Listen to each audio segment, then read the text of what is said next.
মন্ত্রী, মন্ত্রী, প্রতিমন্ত্রী, chief whip, MP, speaker, deputy speaker, উপনেতা, উপদেষ্টাদের নামে থাকা মোট ৩৪০টি কূটনৈতিক পাসপোর্ট বাতিল করা হয়েছে। এর মধ্যে ৩৩৪টি কূটনৈতিক ই পাসপোর্ট ও ৬টি কূটনৈতিক এমআরপি পাসপোর্ট রয়েছে।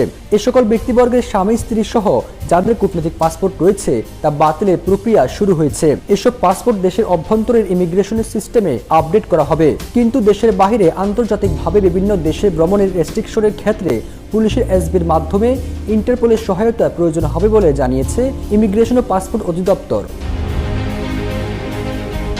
গত রোববার কূটনৈতিক পাসপোর্ট বাতিলের বিষয়ে স্বরাষ্ট্র মন্ত্রণালয়ে একটি অনুলিপি পাঠিয়েছে পাসপোর্ট অধিদপ্তর।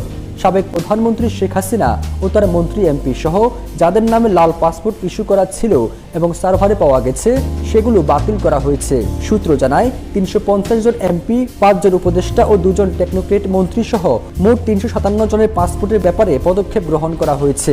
আর ২২৩টি কূটনৈতিক পাসপোর্ট ই পাসপোর্ট সিস্টেম থেকে সাময়িকভাবে স্থগিত করা হয়েছে।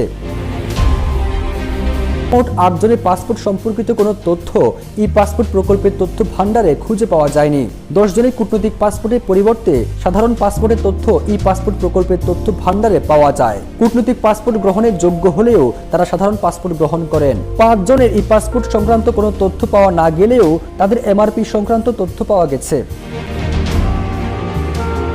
আওয়ামী লীগ সরকারের লালমনিরহাট ২ আসনের এমপি নুরুজ্জামান আহমেদ, যশোর ২ আসনের এমপি মোহাম্মদ তৌহিদুজ্জামান, বাগেরহাট ১ আসনের এমপি শেখ হেলাল উদ্দিন, ময়মনসিংহ ১ আসনের এমপি মাহমুদুল হক সিয়াম, ব্রাহ্মণবাড়িয়া ৫ আসনের ফয়জুর রহমান, চট্টগ্রামের ১২ আসনের এমপি মোতাহেরুল ইসলাম চৌধুরী এবং শিক্ষা ও সাংস্কৃতিক বিষয়ক উপদেষ্টা কামাল আব্দুল নাসের চৌধুরী সহ মোট ৮ জনের নামে কোনো কূটনৈতিক পাসপোর্টের তথ্য ই পাসপোর্ট তথ্য ভাণ্ডারে নেই বলে জানিয়েছে অধিদপ্তর।